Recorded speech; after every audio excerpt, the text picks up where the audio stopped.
Wait a minute! What?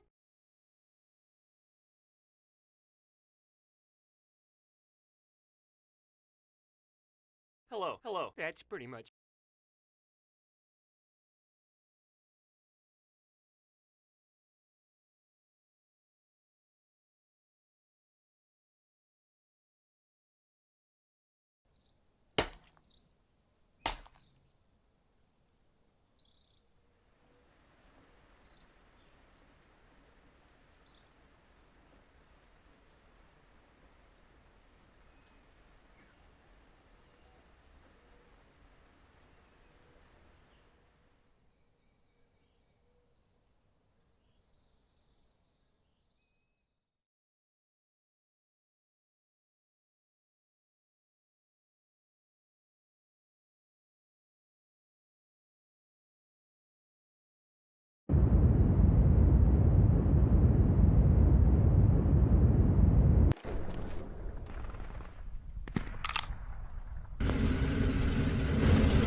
Auf geht's, Männer! Das Gebiet muss genommen werden! Passt auf den Panzer auf! Alles klar!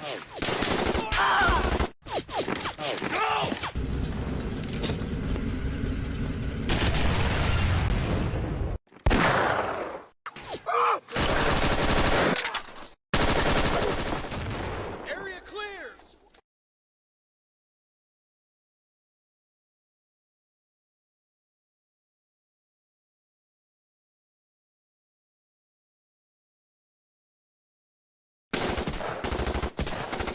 Could have been killed there! Aussteigen, los!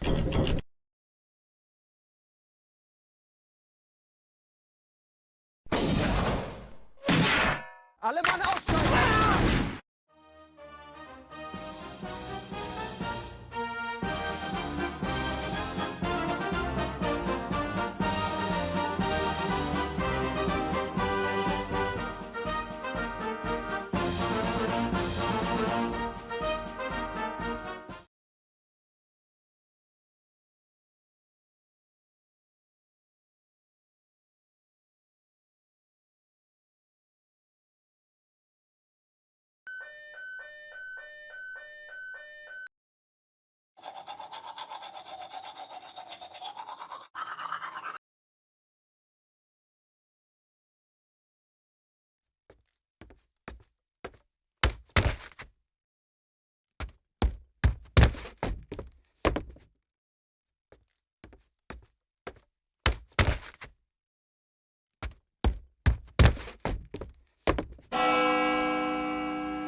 The gnomes are kicked, about to take over the into universe. the field goal. So And, I saw.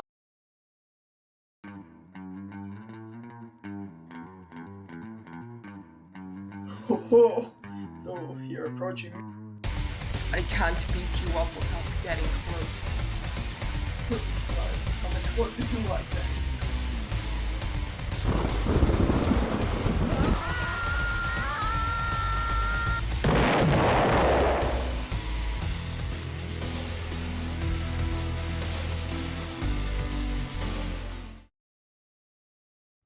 Hi Emmy, I just want to say that your animation really stood out to me. You tell such a relatable story and it's told with clarity and focus. I also really love your animation style. One moment that really stuck with me was the nightmare sequence when the open eyes suddenly appear on screen. That was done so effectively. And those sound effects that you layer in just brought everything to life even more. It's really fun to watch your work and I really enjoy it.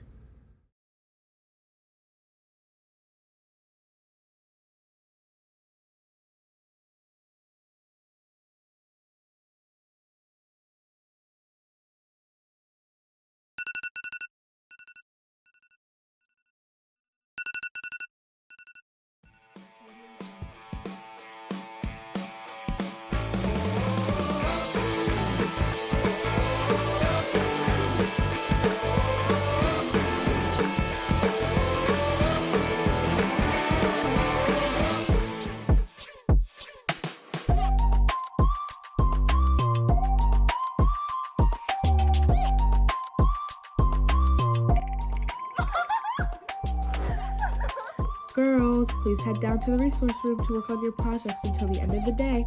It's almost past the due date.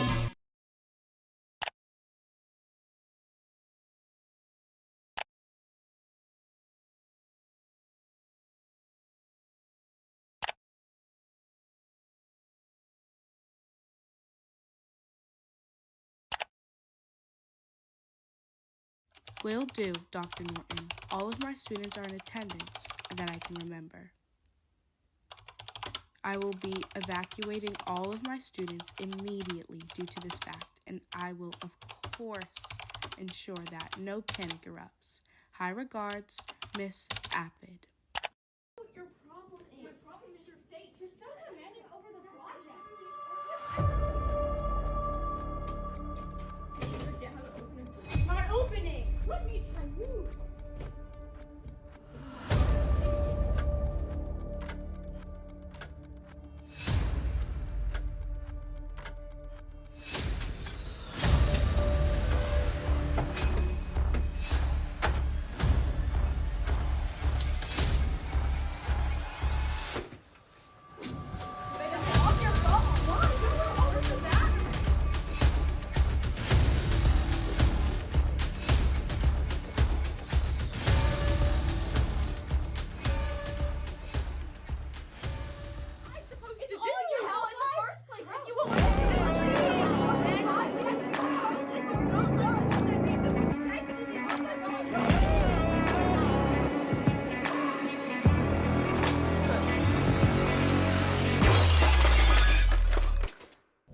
Hey TikTok family, not sure if you saw the news, but Nevaeh and Skylar have been missing for 3 days ever since our early dismissal. I'm not sure if everyone's been keeping their eye out for them, but I need you to try. If you don't look for them, they won't be found. I think they're someplace downtown. They were in my class before the teacher sent them to do the group assignment, and I guess they didn't hear that we were leaving early. I don't know how they didn't hear it.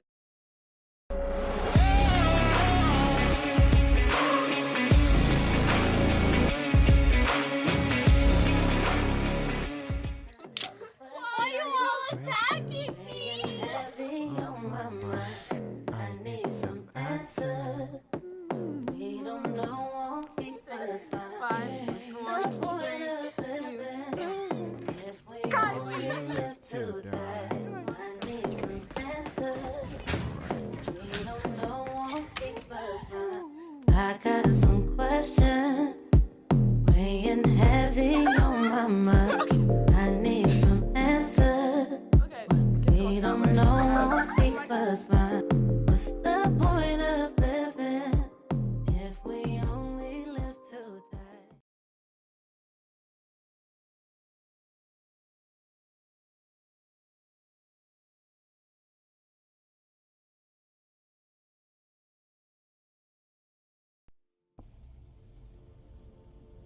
Ride for a cause. Pedal for hope. This was no ordinary bike trip. This was a journey fueled by purpose.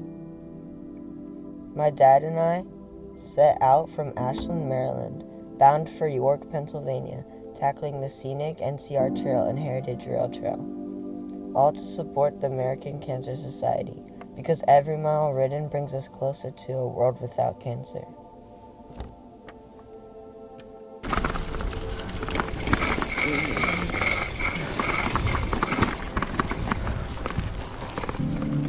The NCR Trail, a 20-mile stretch of crushed stone and history. Once a vital railroad line, now a cyclist's paradise. As we rode north, the past came alive. From the restored train depots to the towering trestle bridges, every turn held a story. And with each push of the pedals, we honor those affected by cancer, riding in their memory, their strength, and their hope.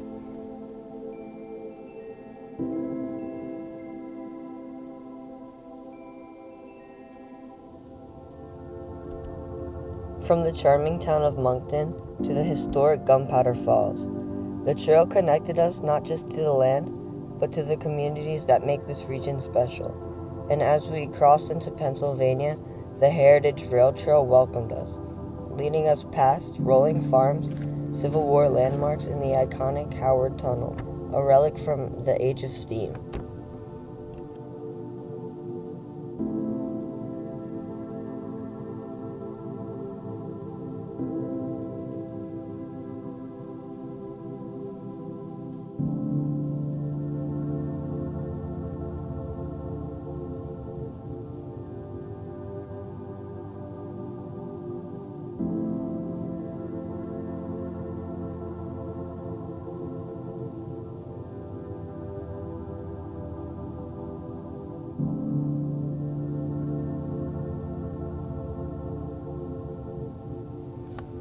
Almost 50 miles later, we arrived in New York, tired but triumphant.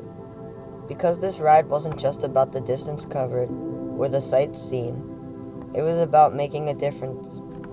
Together, we raised funds, shared stories, and proved that every effort, no matter how big or small, helps in the fight against cancer. This was one amazing trip of almost a total of 100 miles with my father. It was challenging, but nothing like those who fight cancer every day.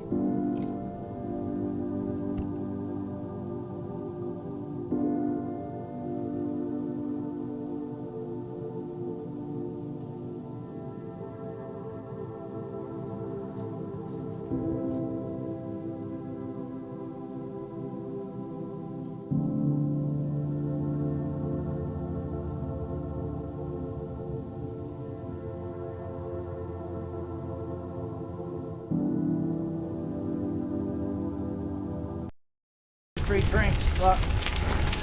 Let's see. Let's see it.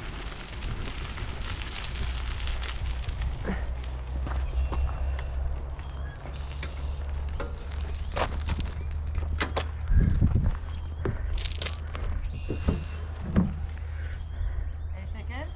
Yeah. Why not?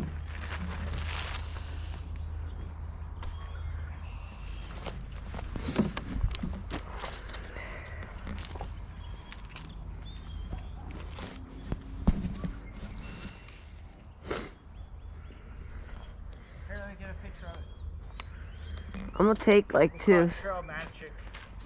I'm gonna take two so we can fill up our water bottles if we Here, need let me take a to. picture. Wait, put a little bit of your seasoning. Here, hold on. Take a picture of you. Alright, you're good. Free water, God.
The open trail reminds us the journey continues, for those we've lost, for those still fighting, and for a future where cancer is no more.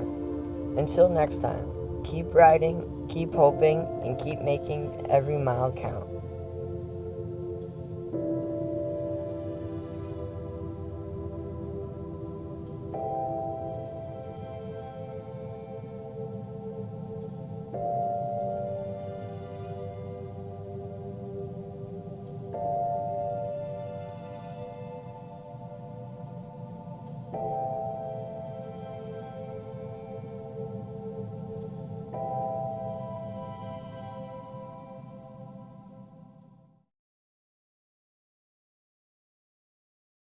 Hi Tristan, I just want to say congratulations on such a compelling documentary. You really explain the significance of the ride in a way that's clear and engaging. The way you incorporated video footage and photos help us see the world through your eyes. Your editing skills are fantastic. You know exactly when to add visual variations to keep us interested and engaged. I also really appreciate your choice of background music, and the timing of the diegetic sounds coming in was spot on. It all came together very thoughtfully, and I really enjoy watching your documentary.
Tell him, tell him, tell him. Tell him you're... I've been going through something. 1,855 days. I've been going through something. Be afraid.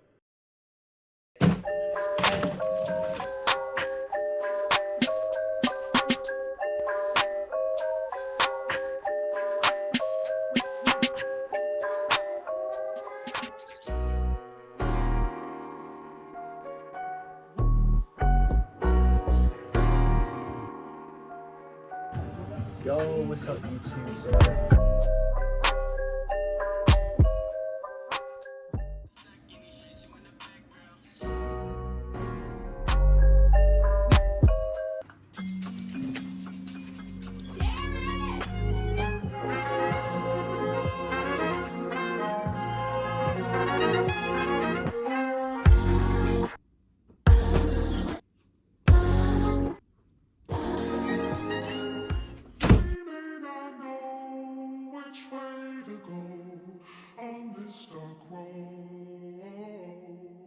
Session 10. Breakthrough. Mental health ignorance impacts the well-being of all contemporary generations. Without proper guidance, our world will descend, facing vehement crash outs. We must change these misconceptions of mental health before it's too late.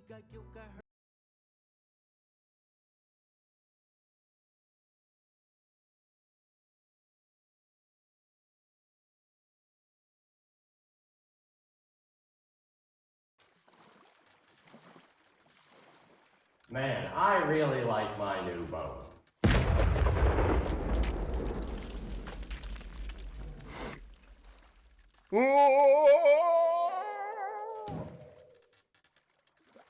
Did your boat suck? No, not really. It was pretty cool. Of course it does. It's not from Flats, home of the highest quality boats, ships, and lawnmowers. How do you guys sell lawnmowers? This summer, we have an incredible deal for you. Me? Yes, you. All of our products are this number % off. This summer, we are proud to announce our new flout model, the Flout 150. That's right, the Flout 150. This beauty is equipped with the coziest yet space-conserving living quarters ever, so that you can transport your goods quickly and sleep nicely. Wow, this is pretty cool. And this main mast is amazing. And the cannons are light, but they still pack that power that you need. Just watch. Ooh. And the steering wheel turns smoothly. Ain't that right, Beck? Yep. And maintenance on the mast is super easy due to our new invention, the Super Ladder. And with our summer sale, we're partnering with Mablo's Hammer Boot Company, Rad Smashers, to bring a Flash design. They're durable and fashionable. Ooh. And if you pre-order our latest Naval Mine model, we'll throw in a free air conditioning unit with no extra charge. And also, make sure you're safe with the Naval Mine, because sometimes things can go wrong. Well, that's all the time we have for our summer sale, but we'll see you in the fall. I'm Bob Flout from Flats Flats. Farewell, buy our stuff. Man, now I gotta clean all this up.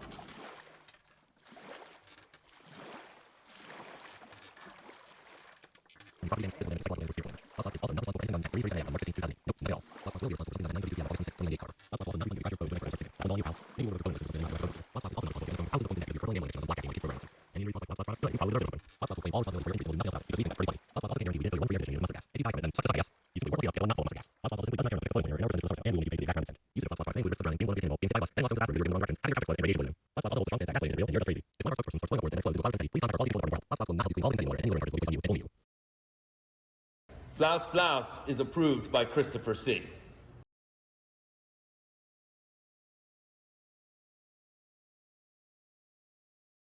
Hi, I'm David Egan. I'm an editor in Los Angeles.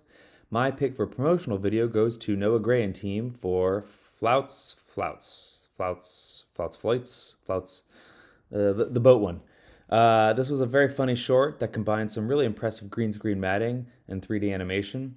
The timing of your quick cuts matched with some really clever writing, makes for a genuinely successful ad, one that I could see going viral were this a real thing.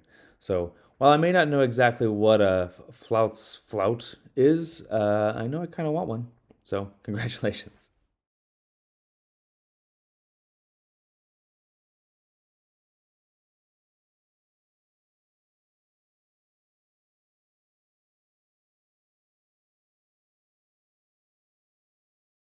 Sometimes special people come into our lives, stay for a bit, and then they have to go. But that's sad. It is.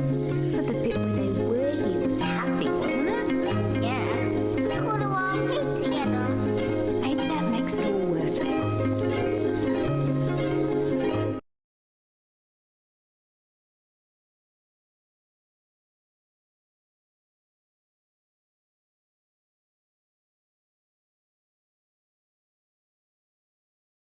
Life that I can start up by myself. I get it from you, oh my lady girl. I thought I would be cool, but I made it feel like the world stopped. I'll see you soon, oh well maybe not, 'cause you've been acting tough. I think that we are sticks and rocks.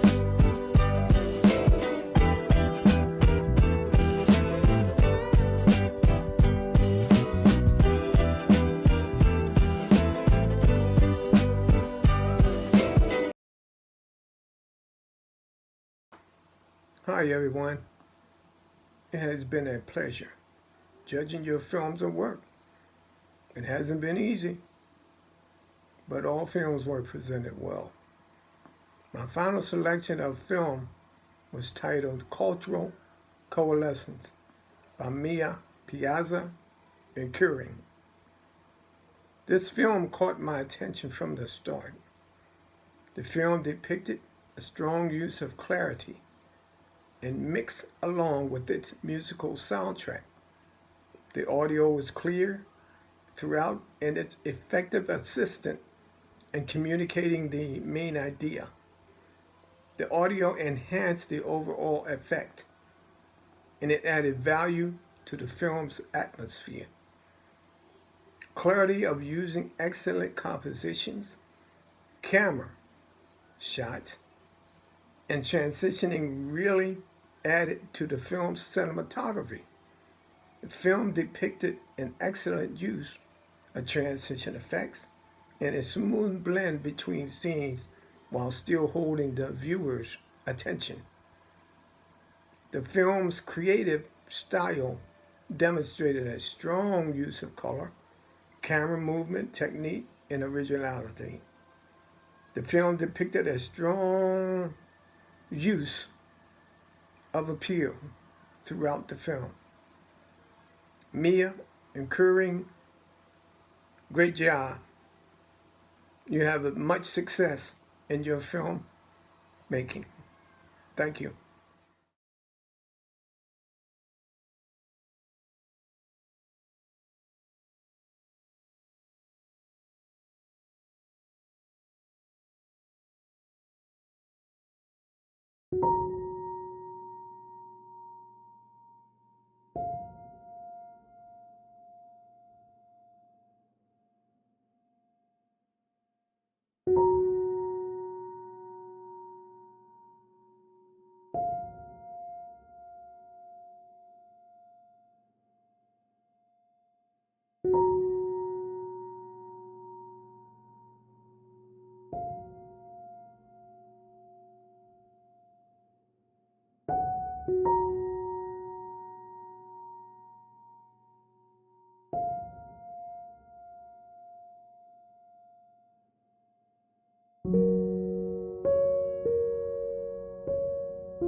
My pick for animated short goes to Michael Palmer's The Race.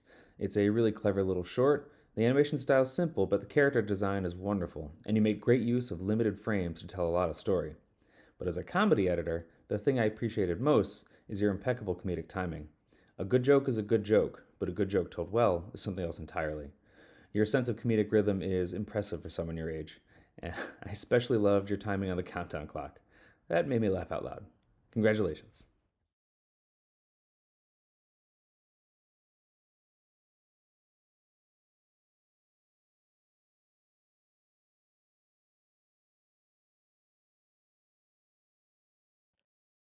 Warning: the following video contains topics that may be traumatizing or sensitive for some viewers.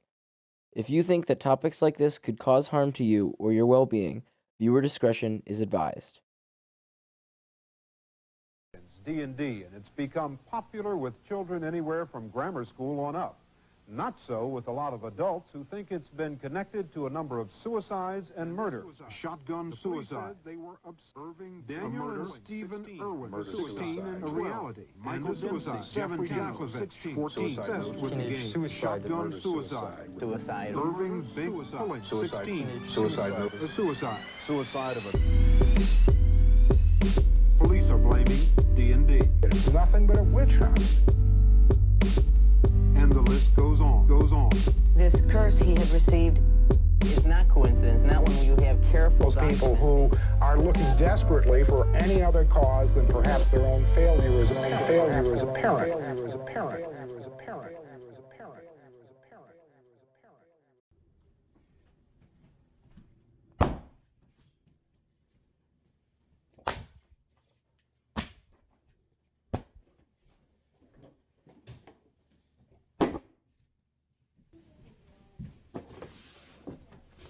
Dungeons & Dragons, quite literally the tabletop role-playing game of all time.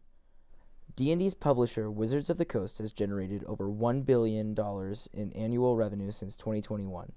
This success stems from the game's growing popularity since its introduction in 1974, when Gary Gygax and Dave Amison decided to take their own spin on the wargaming genre. This game is a huge part of both mine and many other people's lives. Creating epic stories, hanging out with your friends, and making extremely powerful characters just really captures people in a way unseen in many other tabletop games. Dungeons & Dragons has even grown to be covered in TV shows, most notably Netflix's Stranger Things, which in its newest season covered some of the controversies surrounding the game, more specifically the Satanic Panic. I, along with many other people, found out about the Satanic Panic through Stranger Things Season 4, where a large part of the plot follows a character by the name of Eddie, who can be seen in this next clip. Dungeons and Dragons. At first regarded as a harmless game of make-believe, now has both parents and psychologists concerned. Studies have linked violent behavior to the game, saying it promotes satanic worship, ritual sacrifice, sodomy, suicide, and even murder. Eddie is accused of murdering one of his classmates through a quote-unquote demonic ritual by the town, with the reasoning being that he ran the D&D club at his school. When I first watched this, I had previously heard of the Satanic Panic. However, it never really occurred to me that people could really have been affected to this degree, and it baffled me how any sane person could have realistically thought that the silly little role-playing game with weird-looking dice that I play with my friends would contain actual, real rituals and magic. I mean, that would be really cool, but that's not the point. After this realization, I did some light research to try and figure out if the Satanic Panic was really as bad as it was made out to be in the show, hoping that it was over-dramatized, but what I found was very much the opposite.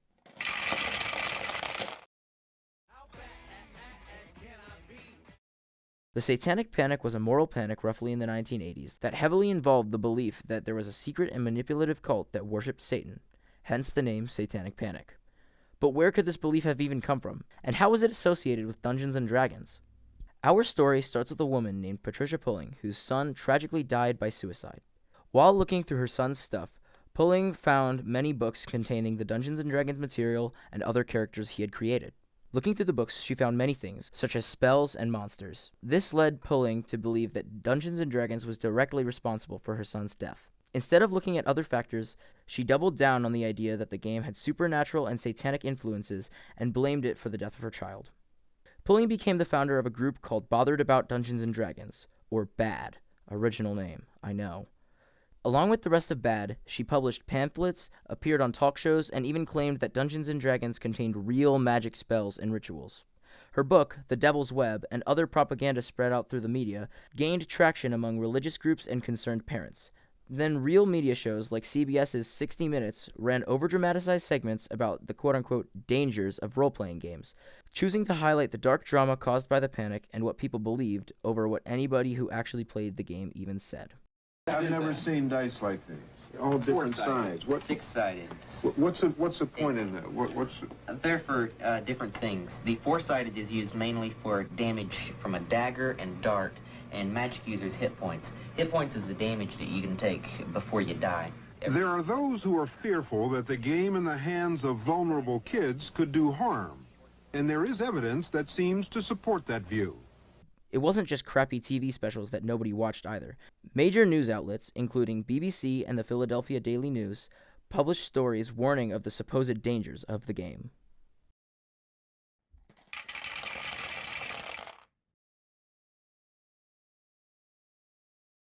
The Satanic Panic wasn't just a bunch of bad headlines and ridiculous claims. It had real and damaging consequences. Kids were banned from playing the game, churches held burnings of D&D materials, and some players were even accused of being involved in satanic cults. One of the most infamous cases was the disappearance of James Dallas Egbert III, a troubled college student who played D&D. When he went missing, the media, and one particularly opportunistic private investigator, latched on to the idea that his involvement with the game led to his downfall. The truth, his struggles had absolutely nothing to do with Dungeons & Dragons, but the damage was already done. His story fueled the belief that role-playing games were a gateway to self-destruction. This kind of misinformation extended beyond Dungeons & Dragons. The McMartin preschool trial, one of the most expensive and disastrous trials in U.S. history, was fueled by similar satanic panic fears. Accusations of hidden tunnels, ritual abuse, and cult activity turned out to be completely fabricated, but not before ruining many lives. One such person who was falsely convicted of similar claims is a man named Melvin Quinney. Melvin was accused of ritualistic molestation and murder by his ex-wife Deborah along with his 9-year-old son John Parker and was sentenced to 20 years in prison. Melvin Quinney served 8 years of his 20-year sentence before being paroled and forced to register as a sex offender. It was later proven that Melvin's ex-wife, along with therapists, pressured his 9-year-old son, John Parker, to testify that his father molested him and that he had seen his father murder other children. Parker realized after his mother passed in 1999 that something had gone terribly wrong. He recanted his testimony as an adult and worked to clear his father's name. The Texas Court of Criminal Appeals found Melvin innocent in February of 2023, and Melvin's name was eventually cleared 32 years after he was wrongly convicted. The satanic panic eventually died down, but not before it caused irreparable damage. Many people lost their lives due to suicides, wrongful accusations, and ruined reputations, all fueled by paranoia and misinformation. The turning point came with the Polling Report by Michael Stackpole, which systematically dismantled the claims made by Bad and others, exposing the lack of evidence behind their accusations. The report highlighted on how these baseless fears were used to justify oppressive actions, proving that moral panics are often weapons against those who are simply different or misunderstood. The report also exposed the fear-mongering tactics and misinformation that had driven the hysteria, marking the beginning of the end for the moral panic. By the 90s and early 2000s, public perception of Dungeons & Dragons shifted from a satanic ritual simulator to that one game that nerds dress up for. However, this shift did not erase the many violations of rights and freedoms from the satanic panic. Many individuals were wrongfully accused, imprisoned, or lost their lives due to hysteria-filled investigations with coerced confessions and manipulated testimonies leading to devastating consequences. While we can look back and see how ridiculous it was, the effects of the satanic panic are still felt today. Fear, ignorance, and misinformation can do real harm, especially when the media gets involved. So the next time someone tries to tell you that a harmless hobby is corrupting the youth, just remember, we've been here before, and we'll probably be here again.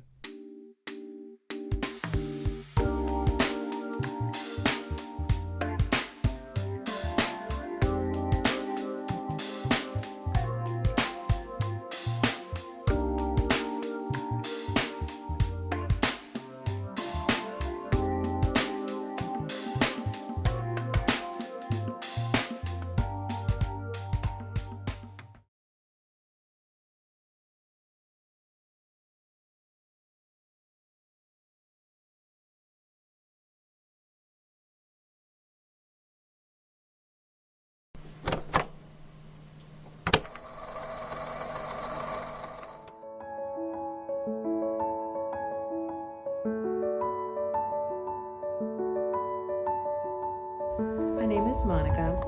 I'm from Guatemala. We migrated over to the U.S. in May of 1987. My brother, who at the time was 4 years old, my middle brother, who was 2 years younger than me, so he was 10, and then my mom and dad.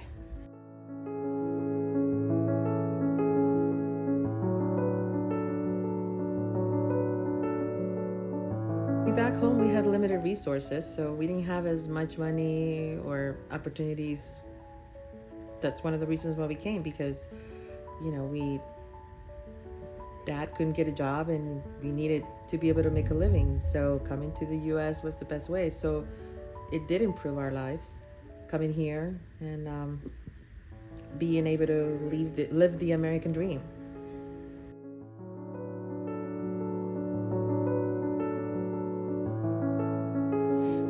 This is us dressed up like you would for, I can't remember what holiday we used to celebrate, where we dress up like back in the Mayan days, they used to dress up to celebrate. I think it's actually around Easter break that we would celebrate that. So every year we would do that. There's some pictures right here. See this one right here?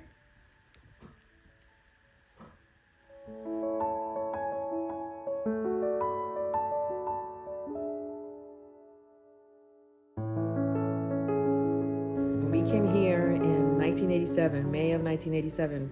We were the only Latinos for miles. I mean, there was nobody in our school that was like us. So not having anyone to speak with, my brothers and I were different ages, so we weren't even like in the same classes or even in the same school. So not being able to communicate, not being able to make friends as easily, having to be your parents' translator. Sometimes it felt like you were the grown up because you were the one that had to eventually learn to translate for your parents. So adapting to the culture, it's very different being raised and follow what you already know as a child and then coming here and seeing a whole different how the American lifestyle is. So all of that was hard, specifically school, because I've always been good in school, and not getting good grades was really tough. Or just being anxious, like I said, not knowing the language, it's hard. But I guess in a way now it helps me understand when I see people struggle.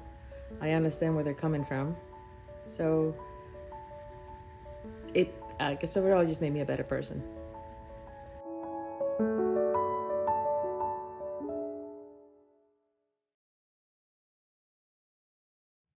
Hi, this is Chris Ernst. I'm a professor of film and moving image at Stevenson University, and I chose Her Story by Ariana Sisamphoni because I felt like it had both a really great story that was relevant and heartfelt and honest, but I think the production quality, the pacing of the editing, the cinematography, the sound design, the use of the archival photos, all felt to me like a really strong representation of a documentary film style. And that is why I chose it. Thank you so much for having me participate.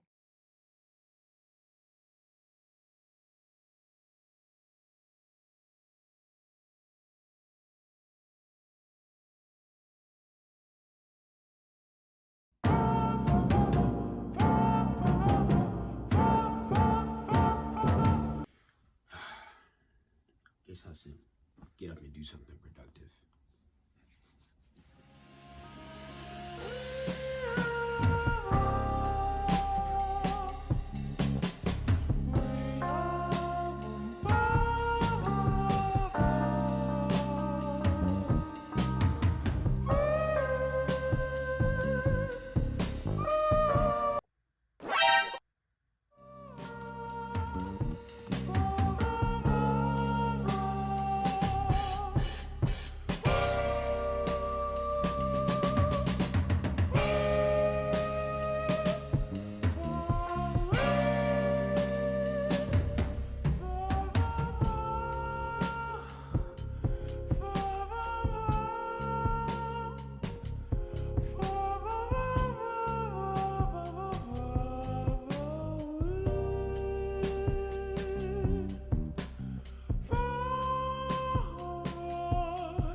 Guess I'll just do it tomorrow.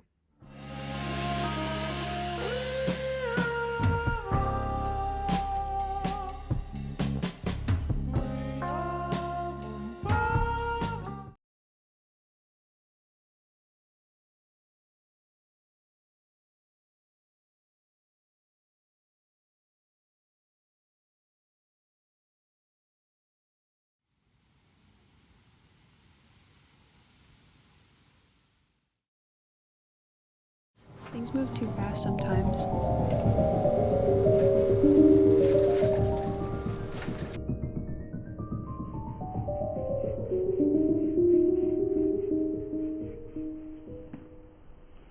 My name is Rain. I'd like to say that my favorite color is pink, but I think it's actually peach. My favorite day is Sunday, but I was born on a Wednesday. I don't really know why that matters.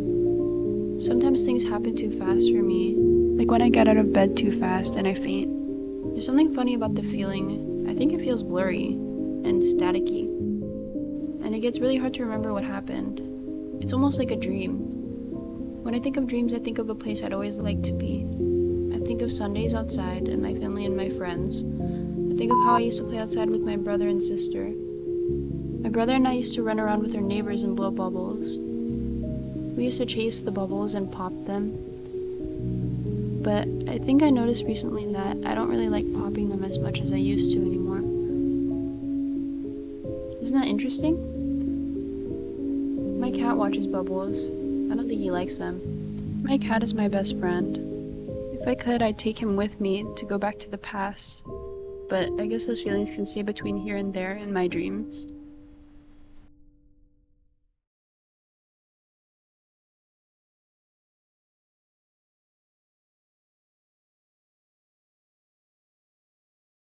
Hi, I'm Chris Ernst, professor of film and moving image at Stevenson University. I chose Rain Concepcion's Here to There as experimental film because I think that it really exemplifies how you can create a single artistic gesture where all the parts are working together, the image, the sound, the words, to create a single narrative or a single thought or a single sort of intuitive concept. And I think that this film does that very well.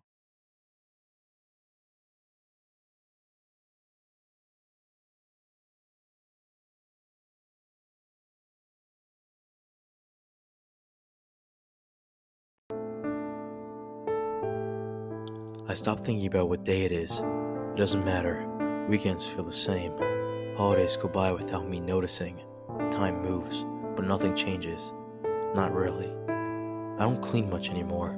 There's still dust in the corners from when she left. Sometimes, I sit there and stare at the same spot for over 20 minutes.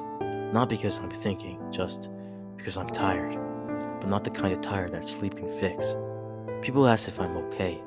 I say yeah. But what else am I supposed to say? I keep telling myself I'm getting by, that I'm functioning, alive.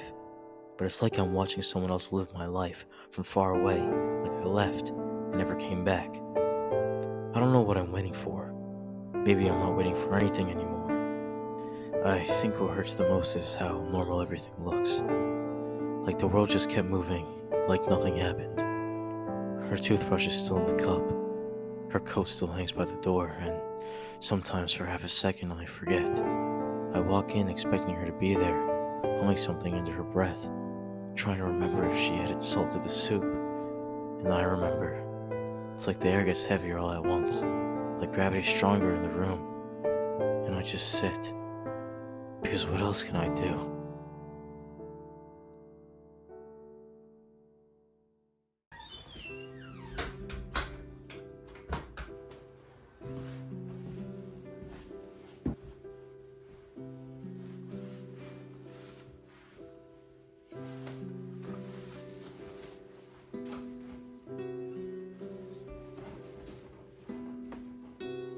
I've begun dreaming recently, and within the dream, the two of us were still 13, standing upon a vast field covered in snow, as far as the eye could see. Where in the dim light from distant houses, all that was left upon the newly fallen snow were our footprints. And just like that, I wished without hesitation that one day the two of us would be able to see spring come again.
Leo!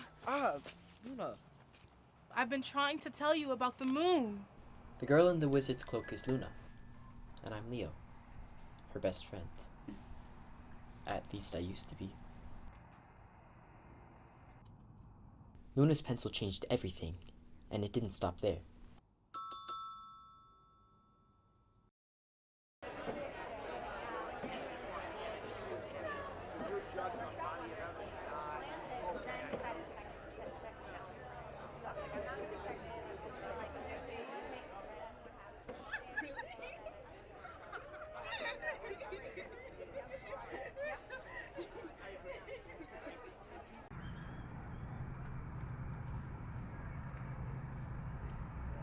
The lunch monitor is a straight A student, except in math. It is well known throughout the school that the lunch monitor has never scored above a C in this subject. A week after she got her hands on Luna's pencil, the lunch monitor aced her midterm exam.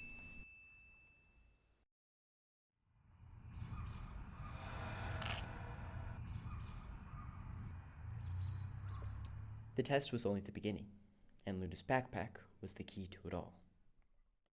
So here we have the life cycle of the frog, and over here we have the life cycle of the butterfly. Both of these are an example of metamorphosis, which comes from the Greek word change or transformation. One of the lunch monitor's friends, the girl who took the apple, discovered her passion for carving. The life cycle of these animals are different from the human life cycle because at conception they do not gain nutrients through an umbilical cord, and instead they absorb nutrients. Another girl, having taken the ruler, became a dancer overnight. And finally, the girl who took a seemingly innocuous book, which turned out to be a cookbook, made a wonderful chef.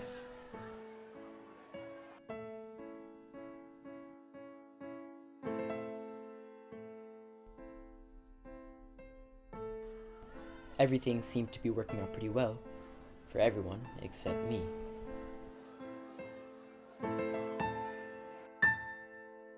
I thought, well, since Luna was able to turn things around for everyone else, she could help me too. So I found her after school ended. I wanted her cloak. I thought that for sure Luna's prized possession would make everybody like me.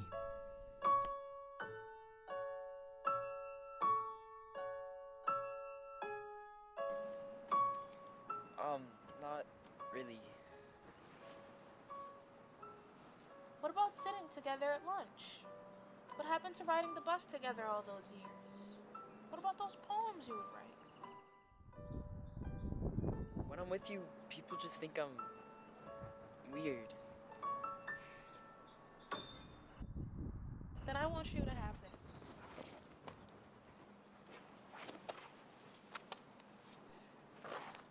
All this time, Luna had been trying to tell me about the moon. And when I took her cloak, Luna, it was like nothing I'd ever seen before. It was beautiful. Sometimes I imagine that instead of autistic, I am the moon. I'm a good idea the sky often has. I'm a minor god. I am a sorcerer's blank eye. And what a fool I was to think that writing poetry would save my life when I could be, astonishingly, the moon.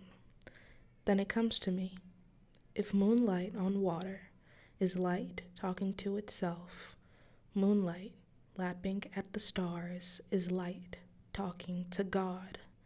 God and the dusk, the dawning sky, gold on silver, and the sun, the final word.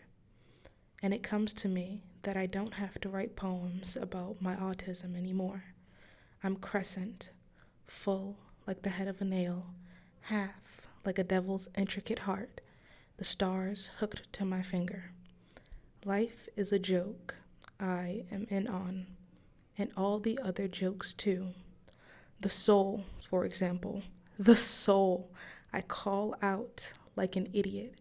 My goodness, what did you ever want from me? What?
Hi there, my name is Jeff Otratovich. I'm the Director of Video Production here at the Sheffield Institute for the Recording Arts.